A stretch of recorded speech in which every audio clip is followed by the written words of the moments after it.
ओम शांति। मुरली है 2 अगस्त 2024। बाप दादा के मधुर महावाक्य। मीठे बच्चे, तुम्हारे निजी संस्कार पवित्रता के हैं।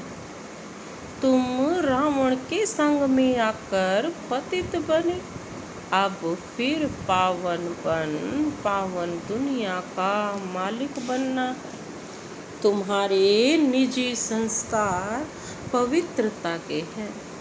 तुम रावण के संग में आकर पतित बने, अब फिर पावन दुनिया का मालिक बनना। आज का प्रश्न है, अशांति का कारण और उसका निवारण क्या है? अशांति का कारण और उसका निवारण क्या है? बाबा ने उत्तर दिया, अशांति का कारण है अपवित्रता। अब भगवान बाप से वायदा करो कि हम पवित्र दुनिया बनाएंगे, अपनी सिविल आई रखेंगे, क्रिमिनल नहीं बनेंगे, तो अशांति दूर हो सकती। तुम शांति स्थापन करने के निमित्त बने हुए बच्चे कभी अशांति नहीं फैला सकते। तुम्हें शांत रहना है, माया के गुलाम नहीं बनना। बाबा ने क्या कहा शांति का कारण? शांति का कारण है अपवित्रता। अब भगवान बाप से वायदा करो कि हम पवित्र दुनिया बनाएंगे, अपनी सिविल आई रखेंगे, क्रिमिनल नहीं बनेंगे, तो अशांति दूर हो सकती। तुम शांति स्थापन करने के निमित्त बने हुए बच्चे कभी अशांति नहीं फैला सकते। तुम्हें शांत रहना है, माया के गुलाम नहीं बनना। ओम शांति। बाप बैठ बच्चों को समझाते हैं कि गीता के भगवान ने गीता सुनाई। एक बार सुनाकर फिर तो चले जाएंगे।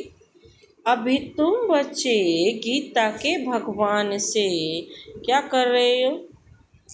गीता के भगवान से वही गीता का ज्ञान सुन रहे हो और राजयोग भी सीख रहे हो।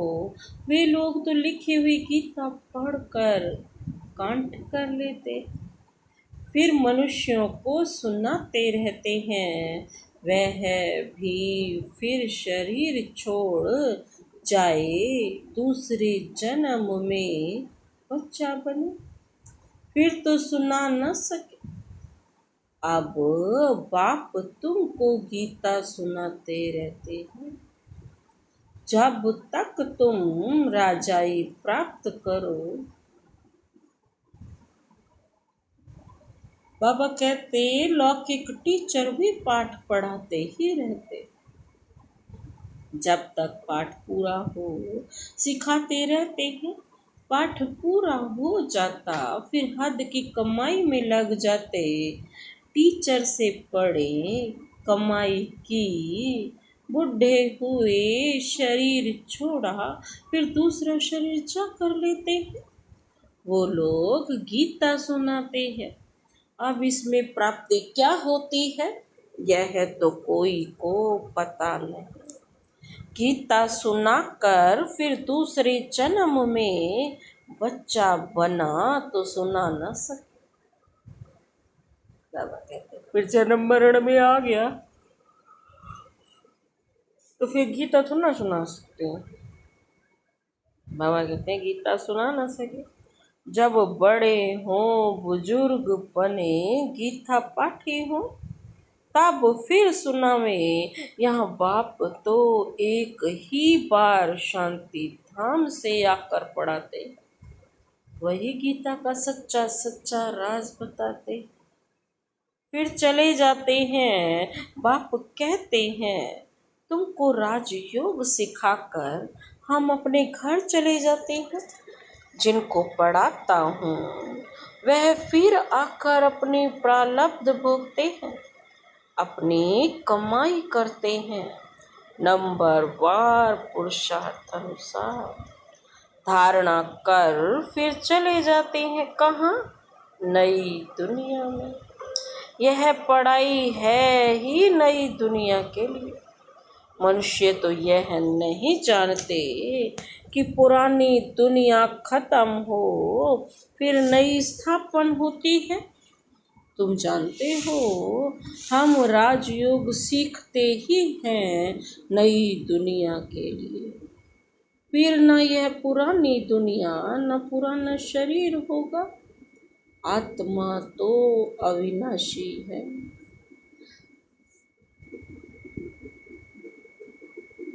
बाबा कहते आत्माएं पवित्र बन फिर पावन दुनिया में आती है।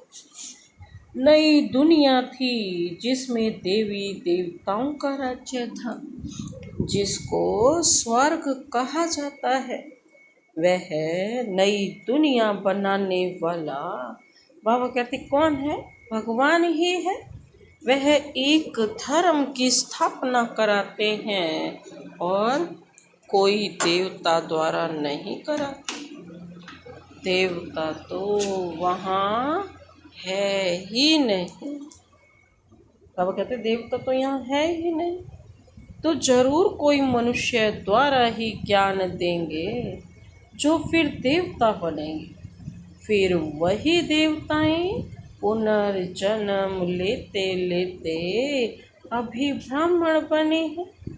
यह राज तुम बच्चे ही जानते हो। भगवान तो है निराकार जो नई दुनिया रचते हैं। अभी तो रावण राज्य है। तुम पूछते हो कलयुगी पतित हो या सतयुगी पावन हो, परंतु समझते नहीं। अब बाप बच्चों को कहते हैं हमने 5000 वर्ष पहले भी तुमको समझाया था कि हम आते ही हैं तुम बच्चों को आधा कल्प सुखी बनाने। फिर रावण आकर तुमको दुखी बनाता है। यह सुख दुख का खेल है। कल्प की आयु 5000 वर्ष है, तो आधा करना पड़े ना। कल्प वृक्ष की आयु कितनी है? 5000 वर्ष। तो बाबा कहते हैं आधा आधा करना पड़े ना। रावण राज्य में यह सब देह अभिमानी विकारी बन जाते हैं रावण के राज्य। यह बातें भी अब तुम समझते हो, आगे नहीं समझते थे। कलप जो समझते हैं बाबा कहते हैं वही समझ लेते हैं। जो देवता बनने वाले नहीं हैं बाबा कहते हैं वह आएंगे ही नहीं। तुम देवता धर्म की कलम लगाते हो। जब वह आसुरी तमो प्रधान बन जाते हैं तो उनको दैवी झाड़ का नहीं कहेंगे। झाड़ भी जब नया था तो सतो प्रधान था। हम उनके पत्ते देवी देवता थे, फिर रजो तमो में आए। पुराने पतित शूद्र हो गए।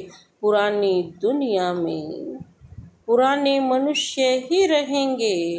पुराने को फिर से नया बनाना पड़ा। अब देवी देवता धर्म ही प्रायलोप हो गया। बाप भी कहते हैं जब जब धर्म की गलानी होती है तो पूछा जाएगा किस धर्म की गलानी होती है। जरूर कहेंगे आदि सनातन देवी देवता धर्म जो मैंने स्थापन किया था वह धर्म ही प्राय लोप हो गया, उसके बदले अधर्म हो गया है। तो जब धर्म से अधर्म की वृद्धि होती जाती है, तब बाप आते हैं। ऐसे नहीं कहेंगे धर्म की वृद्धि, धर्म तो प्राय लोप हो गया, बाकी अधर्म की वृद्धि हुई। वृद्धि तो सब धर्मों की होती है। एक क्राइस्ट से बाबा कहते कितनी क्रिश्चियन धर्म की वृद्धि होती है, बाकी देवी देवता धर्म प्राय लोप हो गया। पतित बनने के कारण आपे ही ग्लानि करते हैं। धर्म से अधर्म भी एक ही होता है। और तो सब ठीक चल रहे हैं, सब अपने अपने धर्म में कायम रहते। जो आदि सनातन देवी देवता धर्म वाइसलेस था, बाबा कहते वह विशेष बन पड़े हैं। हमने पावन दुनिया स्थापन की, फिर वही पतित शूद्र बन जाते हैं, अर्थात उस धर्म की ग्लानि हो जाती है। आप पवित्र बनते तो अपनी ग्लानि कराते हैं। विकार में जाने से बाबा कहते पतित बन जाते हैं, अपने को देवता कहला नहीं सकते। बाबा कहते स्वर्ग से बदले नरक हो गया है, तो कोई भी वहाँ अर्थात पावन है नहीं। बाबा तो तभी करेंगे जब सब पावन होंगे। तुम कितने छी पतित बन गए हो। बाप कहते हैं तुमको वहाँ फूल बनाया, फिर रावण ने तुमको कांटा बना दिया, पावन से पतित बन गए। अपने धर्म की ही हालत देखनी है।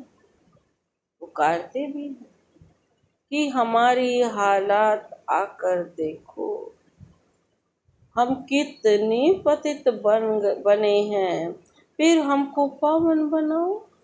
पतित से पावन बनाने वाला एक बाप ही है जो आते हैं, तो फिर पावन बनना चाहिए ना। हमको भी क्या करना चाहिए, वो तो बनाने आए हैं और बाबा तो हमें बनाने हैं, और हमें क्या होना चाहिए, बाबा की पूरी श्रीमत को फॉलो करना, पूर्ण संपूर्ण पवित्र बनना, औरों को भी बनाना चाहिए। तुम बच्चे अपने को देखते रहो कि हम सर्वगुण संपन्न बने हैं। हमारी चलन देवताओं मिसल है। देवताओं के राज्य में तो विश्व में शांति थी, अब फिर तुमको सिखलाने आया। विश्व में शांति स्थापन कैसे हो, तो तुमको भी शांति में रहना पड़े। शांत होने की युक्ति बताता हूँ कि मेरे को याद करो तो तुम शांत हो। शांति धाम में चले जाएंगे। कोई बच्चे तो शांत रहकर औरों को भी शांति में रहना सिखलाते हैं, कोई अशांति कर देते हैं, खुद अशांत रहते हैं, तो बाबा कहते औरों को भी अशांत बना देते। शांति का अर्थ नहीं समझते, यहाँ आते हैं शांति सीखने, फिर यहाँ से जाते हैं तो अशांत हो जाते हैं। अशांति होती ही है अपवित्रता से। यहाँ आकर प्रतिज्ञा करते हैं, बाबा हम आपका ही हूँ, आपसे विश्व की बादशाही लेंगे। हम पवित्र रहकर विश्व के मालिक जरूर बनेंगे। फिर घर में जाते हैं तो माया तूफान में ले जाती है, युद्ध होती है ना, फिर माया के गुलाम बन पतित बनना चाहते हैं। अबलाओं पर अत्याचार वही करते हैं जो प्रतिज्ञा भी करते हैं। हम पवित्र रहेंगे, फिर माया का वार होने से प्रतिज्ञा भूल जाते हैं। भगवान से प्रतिज्ञा की है कि हम पवित्र दुनिया का वर्षा लेंगे। हम सिविल आई रखेंगे, अपनी कुदृष्टि नहीं रखेंगे, विकार में नहीं जाएंगे, क्रिमिनल दृष्टि छोड़ देंगे। फिर भी माया रावण से हार खा लेते हैं। तो जो निर्विकारी बनना चाहते हैं उनको तंग करते हैं, इसलिए कहा जाता है अबलाओं पर अत्याचार होते। पुरुष तो बलवान होते हैं ना, स्त्री निर्बल होती है। लड़ाई आदि में भी पुरुष जाते हैं, क्योंकि बलवान है, स्त्री नाजुक होती है, उनका कर्तव्य ही अलग है। वह घर संभालती है, बच्चे पैदा कर उनकी पालना करती, यह भी बाप समझाते हैं। वहाँ होता ही है एक बच्चा, सो भी विकार का नाम है। यहाँ तो सन्यासी भी कभी कभी कह देते कि एक बच्चा तो जरूर होना चाहिए। क्रिमिनल आई वाले ठग ऐसी शिक्षा देते। अब बाप कहते हैं इस समय के बच्चे क्या काम के होंगे, जबकि विनाश सामने खड़ा है, सब खत्म हो जाएंगे। मैं आया ही हूँ पुरानी दुनिया का विनाश करने। वह हुई सन्यासियों की बात, उनको तो विनाश की बात का मालूम ही नहीं। तुमको बेहद का बाप समझाते, अब विनाश होना है, तुम्हारे बच्चे वारिस बन नहीं सके। तुम समझते हो हमारे कुल की निशानी रहे, परंतु पतित दुनिया की कोई निशानी रहेगी नहीं। तुम समझते हो पावन दुनिया के थे, मनुष्य भी याद करते हैं, क्योंकि पावन दुनिया होकर गई है, जिसको स्वर्ग कहा जाता है। परंतु अब तमो प्रधान होने कारण समझ नहीं सकते। उनकी दृष्टि ही क्रिमिनल है। इसको कहा जाता है धर्म की गलानी। आदि सनातन धर्म में बाबा कहते हैं ऐसी बातें होती नहीं। पुकारते हैं पतित पावन आओ। अब पतित दुखी हैं, बाप समझाते हैं हमने तुमको पावन बनाया, फिर माया रावण के कारण तुम पतित बने हो। अब फिर पावन बनो, पावन बनते हो, फिर माया की युद्ध चलती है। बाप से वर्षा लेने का पुरुषार्थ कर रहा था, परंतु फिर काला मुंह कर दिया तो वर्षा कैसे पाएंगे। बाप आते हैं गोरा बनाने। देवताएं तो गोरे थे ना, वही काले बने हैं। देवताओं के ही काले शरीर बनाते हैं। क्राइस्ट, बुद्ध आदि को कभी काला देखा? देवी देवताओं के चित्र काले बनाते, जो सार्वभौम का सदगति दाता परम पिता परमात्मा सार्वभौम का बाप है, जिसको कहते हैं ना परम पिता परमात्मा आकर लिबरेट करो, हमें दुखों से छुड़ाओ। अब कोई काला थोड़े ही हो सकता है, वह तो सदैव गोरा एवर प्योर है। देवताओं को महान आत्मा कहा जाता है। श्री कृष्ण तो देवता हुआ, अभी तो कलयुग है, कलयुग में महान आत्मा कहाँ से आए? अब वो कहते पूछो उनसे, कलयुग में कैसे आ सकती है महान आत्मा? श्री कृष्ण तो सतयुग का फर्स्ट प्रिंस था, उनमें दैवी गुण थे। अभी तो देवता आदि कोई है नहीं, साधु संत पवित्र बनते, फिर भी पुनर्जन्म विकार से लेते हैं, फिर संन्यास धारण करना पड़ता है। देवताएं तो सदैव पवित्र हैं, यहाँ रावण राज्य है। रावण को 10 शीश दिखाते हैं, 5 स्त्री के और 5 पुरुष। यह भी समझते हैं 5 विकार हर एक में। देवताओं में तो नहीं कहेंगे, वह तो है ही सुख धाम, वहाँ भी रावण होता तो फिर दुख धाम हो जाता। मनुष्य समझते हैं देवताएं भी तो बच्चे पैदा करते हैं, वह भी तो विकारी ठहरे। उनको यह पता ही नहीं कि देवताओं को गाया ही जाता है संपूर्ण निर्विकारी, तब तो उनको पूजा जाता है ना। सन्यासियों की भी मिशन है, सिर्फ पुरुषों को सन्यास कराए मिशन बढ़ाते हैं।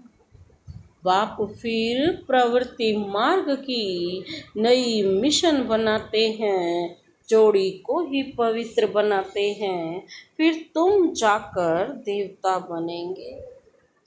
तुम यहाँ सन्यासी बनने के लिए नहीं आए, तुम तो आए हो विश्व का मालिक बनने। बाबा कहते वह तो फिर गृहस्थ में जन्म लेते हैं, फिर निकल जाते हैं। तुम्हारे संस्कार हैं ही पवित्रता के। अब आप पवित्र बने हो, फिर पवित्र बनना है। बाप पवित्र गृहस्थ आश्रम बनाते हैं। पावन दुनिया को सतयुग और पतित दुनिया को कलयुग कहा जाता है। यहाँ कितनी पापात्माएं हैं, सतयुग में यह बातें होती नहीं। बाप कहते हैं जब जब भारत में धर्म की गलानी होती है, अर्थात देवी देवता धर्म वाले पतित बन जाते हैं, तो अपनी गलानी कराते हैं।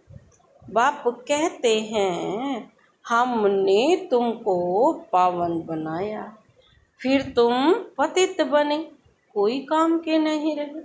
जब ऐसे पतित बन जाते हो, तब फिर पावन बनाने हमको आना पड़ता है। यह ड्रामा का चक्र है जो फिरता रहता है।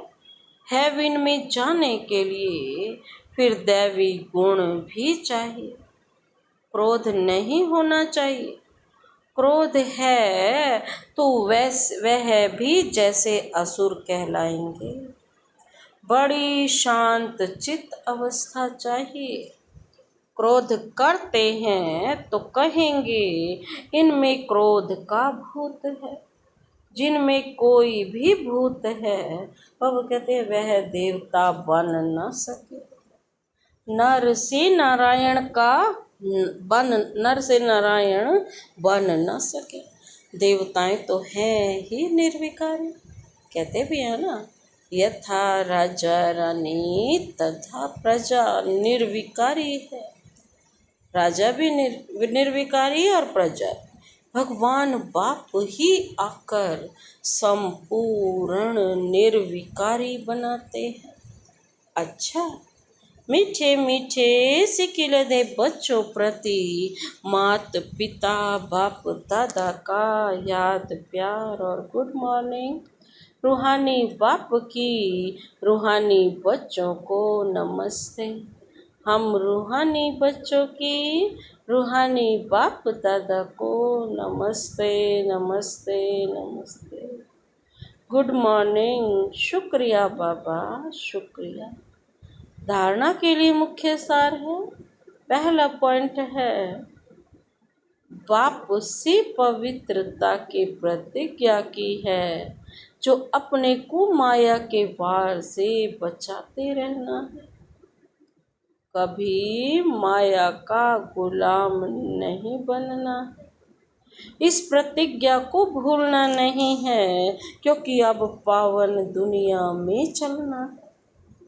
दूसरा पॉइंट है, देवता बनने के लिए अवस्था को बहुत बहुत शांत चित्त बनाना। कोई भी भूत प्रवेश होने नहीं देना। दैवी गुण धारण करने हैं। आज का वरदान, वरदानी हाथ सदा अपने सिर पर अनुभव करते हुए वरदान अपने में समाते हैं। फरिश्ते स्वरूप की स्मृति द्वारा बाप की छत्र छाया का अनुभव करने वाले विघ्न जीत भव। फरिश्ते स्वरूप की स्मृति द्वारा बाप के छत्र छाया का अनुभव करने वाले विघ्न जीत भव। बाबा क्या कहते हैं? अमृत वेले उठते ही स्मृति में लाओ कि मैं फरिश्ता हूँ। ब्रह्मा बाप को यही दिल पसंद गिफ्ट दो, तो रोज अमृत वेले बाप दादा आपको अपनी बाहों में समा लेंगे। अनुभव करेंगे कि बाबा के बाहों में अतीन्द्रिय सुख के झूले में झूल रहे। जो फरिश्ता स्वरूप की स्मृति में रहेंगे, उनके सामने कोई परिस्थिति व विघ्न आएगा ही नहीं। आएगा भी तो बाबा उनके लिए छत्र छाया बन जाएंगे। तो बाप की छत्र छाया वह प्यार का अनुभव करते विघ्न जीत बनो। आज का स्लोगन है, सुख स्वरूप आत्मा स्वस्थिति से परिस्थिति पर सहज विजय प्राप्त कर लेती है।